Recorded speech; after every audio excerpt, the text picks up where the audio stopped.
morning, friends and family from Midland Valley. This is Steve and Tasha in Largs, Scotland. And we got an email this morning from Pastor Mike McAdory, and he said that you all were going to be doing communion. I guess you'd say virtually on Easter. Yep. And he wondered if we had a bread recipe that might be easy for everybody. So we talked about it. We came up with the easiest, most foolproof recipe that we could find. It doesn't use yeast, and it's quick and easy and tasty. Yes. So let's just start. Let's just start. Yep. So we'll put the list of ingredients below the video so you have those as we go, and we'll also put on the description thing. Yeah, we'll also put it on the screen.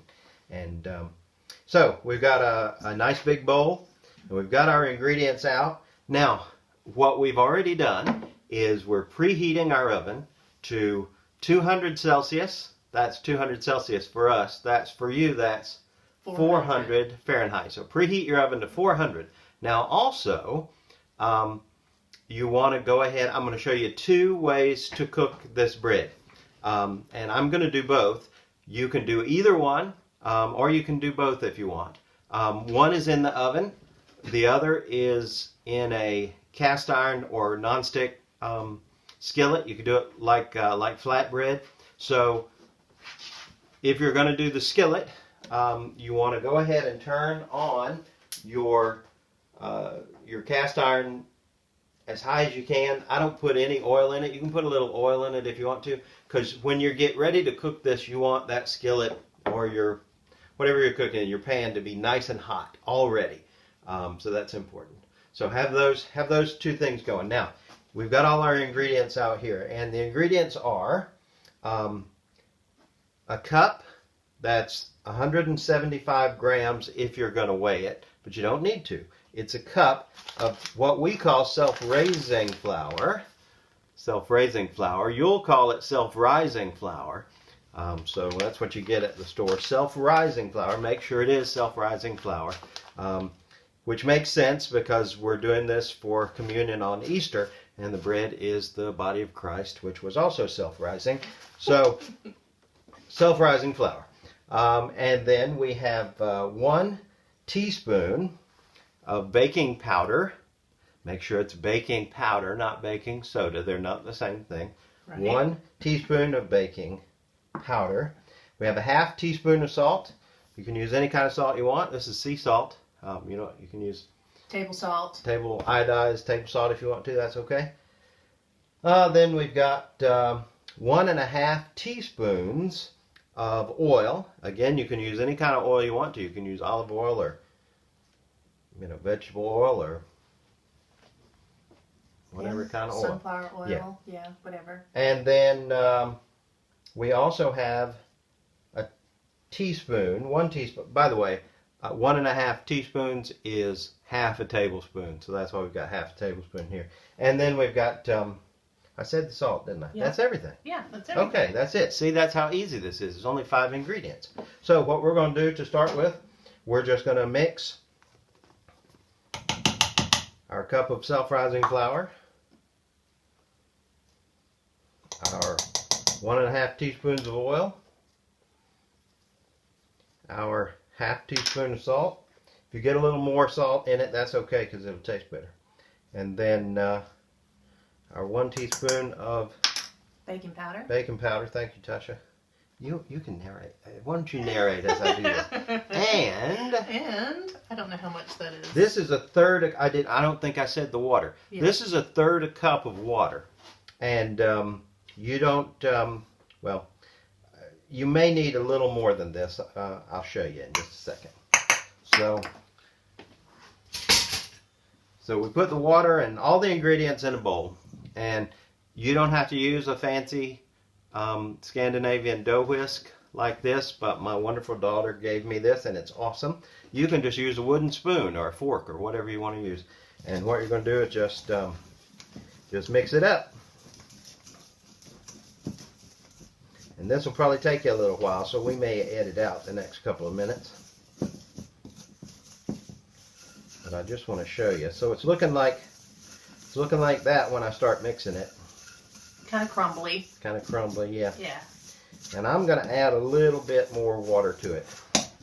But don't do too much because you'll be surprised at how quickly it gets too sticky. So I'm adding about, this is about a half of a third of a cup. In fact, it's not even that. Just maybe a tablespoon. Tablespoon, if Yeah. that. Yeah. So just add a little as you go. What you want to make sure is you want it to be wet enough to really incorporate all that loose flour that's on the bowl. I'm going to do just a touch more. So that's about a third and a half. Okay. And now what we're going to do is we're going to put some flour on our workspace.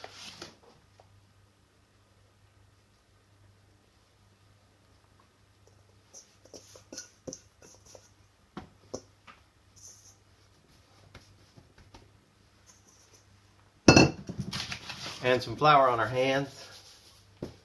And then we're just going to knead this.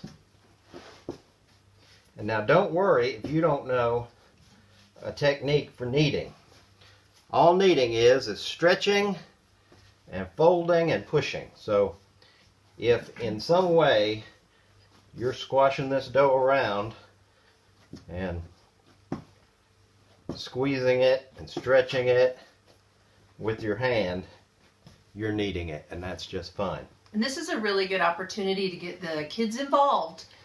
Yes. Because it's fun for kids to do this part. So if you have kids, get them involved in the kneading part. Mm-hmm. Yeah. And the whole recipe. The whole recipe is easy, so it's a good, if you're teaching your kids at home, it's a good opportunity to teach them fractions and how to follow directions. You might want to teach your husband too how to follow directions if he has a problem with that. So we are going to do this kneading for about 3 to 4 minutes.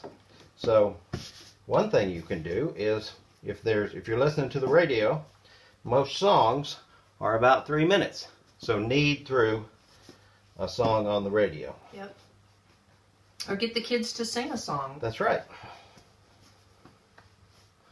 Or set a timer. Or look at the clock. Whichever. And you'll feel this begin to, it'll start to feel more like Play-Doh, It'll really start to come together. Can you add too much flour to it? Yes, and you'll be able to tell. If it's not sticking to your hand, you probably got too much flour in it. But you if might it want to sticks and stays on But if it's all over your hands, you have too much water, and you can throw some flour in here. Again, this is communion bread, not dinner bread. So, if you get a little too much flour, it's going to be okay. There's somebody at our door. I'm just going to keep kneading this. So if you want to know how I'm doing this, I'm just folding it back like that and pushing. Fold it back and push.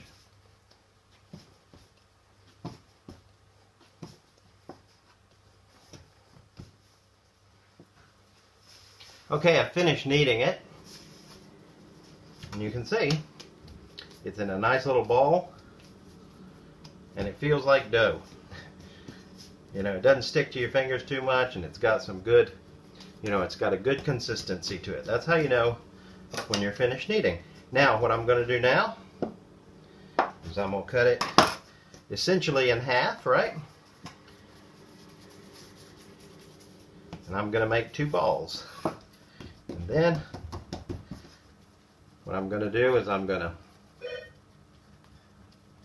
squeeze this out into a circle. Okay. Did you get it? Now what you can do, see I'm just sort of stretching as I go. It's a lot like making pizza dough. And you can really make this as thick as you want. I'll show you. And again, don't worry if it rips. So I'm just going to do it about that size. Okay. And then you do that again to the other one.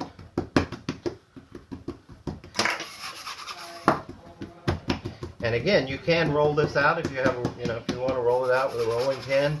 You can make it perfectly round if you want. I don't typically worry about that because I like it kind of rustic, so I do it about that size. It's about, my thickness is about, I would say, 1/2 inch. So,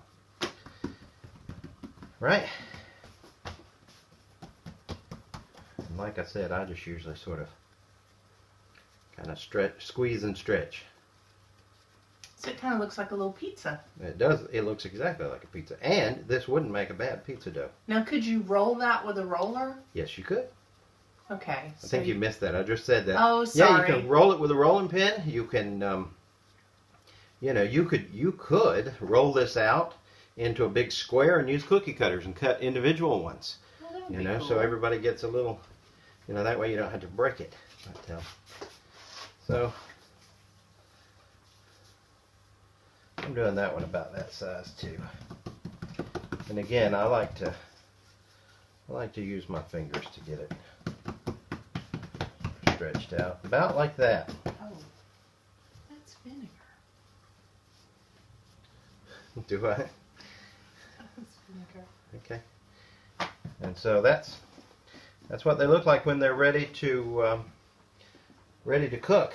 So what I'm going to do for one of them, I just have this is really just the grill pan for our oven. You just need a cookie sheet. For that matter, you could use a piece of aluminum foil. And I've got parchment paper on here. And what I'm going to do is lay that out like that.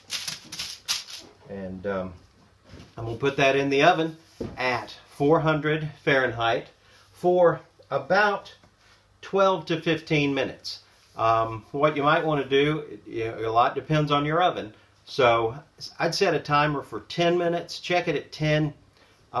It's probably not going to be done until at least 12. At 12 or 13, it's probably done. If you want more color on it, you might turn on your broiler for the last minute or so to get a nice brown on top. Now you'll notice that these two breads, depending on how you do them, whether you do them in the oven or you do them in the pan, come out very differently. They look differently and the texture is different. I like the texture, the bite of the one in the oven better. It'll have a nice crunchy crust and it's soft in the middle. The one we do in the pan is chewier and it gets a darker color on the outside. I think the one in the pan looks better, but the one done in the oven tastes better, in my opinion. So you might want to try both and see which one you like. So we're going to put this in the oven, and then we'll show you how to do this one in the pan too. Okay, so this is the bread that we're going to do in the pan. You can see we're smoking a little bit. So this is a well-seasoned cast iron pan. We brought this over from the States in our suitcase, which was interesting. But anyway, so you can see it's starting to smoke. So we'll probably want to turn that down a little bit. I had it up as high as it would go to get it nice and hot. Now I'm going to turn it down to kind of a medium high. And then what I'm going to do is I'm just going to take my bread. I'm just going to plop it right in there. Now you can, if you want to, put some oil in there and distribute it. Sometimes I do it, sometimes I don't. So we're going to let this just cook in the pan for about 2 minutes or so. I'd say 2 minutes. And then after 2 minutes, we're going to flip it over and probably take between 6 and 8 minutes total to get this all done. So we're going to stop, and when it's ready to flip, we'll video a little. Okay, it's been about 2 minutes, and you can see I'm starting to puff up. Not me, but the bread is starting to get kind of puffy and thick. I am too, because I'm eating too much of this bread. I was gonna say, if you keep cooking. So I'm just gonna flip this over, and see that looks just about right. That's pretty. I like the way that looks. And again, the one you cook in the oven is, if you do it in the oven, it looks nothing like this, and you'll see when we're done. So I just flip it over, and I do another couple of minutes on that side, and then I'll flip it back, and after about 6 to 8 minutes, you'll be able to tell. It'll feel done, and it'll look good, and then we'll be done. How much total cooking time? Between 6 and 8 minutes. Oh, okay. So it's 2 minutes on the first side. Then flip it, right? Because you don't want it. Because if you go like 4 minutes, it's probably going to get too dark. Okay. So do it a little, then flip it, then flip it back. You know, so you're doing less 2 minutes, time. 2 so minutes, 2 minutes. Then maybe a minute or so. Okay. Yeah. Yep. All right. So 2 minutes on the first side. Then 2 minutes on the other side. Mm-hmm. Yep. And then flip it back over. Yep. I actually, on this one, I did less than 2 minutes before I flipped it the first time, because my pan was really hot. So it may not take the full 2 minutes. But again, just look for smoke, lift it up and look at it, you know. That's what you want it to look like. That's really what you want. But you can see it's starting to get dark here. And you just, you know, the dark tastes okay. You just don't want it like really black and charcoaly. So yeah, that wouldn't be very good. Yep. So it's been about a minute. I'm going to flip this just to show you what it looks like. See, that's not quite long enough. I'm going to see how that's just kind of a not quite dark. So I'm going to flip that back over. And I think I'm going to turn my heat up a little bit. But really, the only thing you can mess up at this point is, well, I guess you could not let it go long enough. But, yeah, you know, if you let it go 6 minutes, the worst possible thing you can happen is you might burn part of it. And again, since this is communion bread, even if you burn half of it, you still got half of it left. You know, I mean, that's enough bread for about 25 people to do communion, so that's okay. True. So again, you can, you know, you have plenty for your whole family to do communion with this one. And since you'll see when you taste this, the consistency is a lot like a biscuit. So what you have left over is really good with sausage gravy. It is actually. And Jesus won't have any problem with you using the leftovers in that way. He would rather you do that than waste it. Yep. I'm gonna flip that back over. I'm not. Okay, that's done yet. But we're almost there now. At this point, it's really just preference. Cosmetic. Yeah, you're just kind of making it. So why are you pushing it down? Because I want there are some places where it's not touching the pan on the other side. I'm not trying to squash it. I'm just trying to get some more color on the other side in different places. See what I did? Mm-hmm. Okay. I think I'm gonna call that done. So let's turn it off and take it out. Okay, so here are the two breads.